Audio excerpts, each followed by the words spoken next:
மண்ணில் நடமாடும் சிவகாமியே, அன்பின் உருவான அபிராமியே, காஞ்சி காமாட்சி மதுரை மீனாட்சி எனக்கு நீதானம்மா.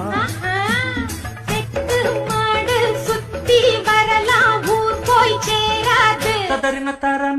இந்த மோகம் ஒரு கலராகும் மயக்கும் தீராது.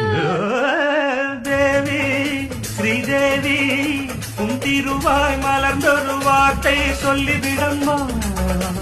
பாவி அப்பாவி உன் தரிசனம் தினசரி கிடைத்திட வரம் கொடம்மா.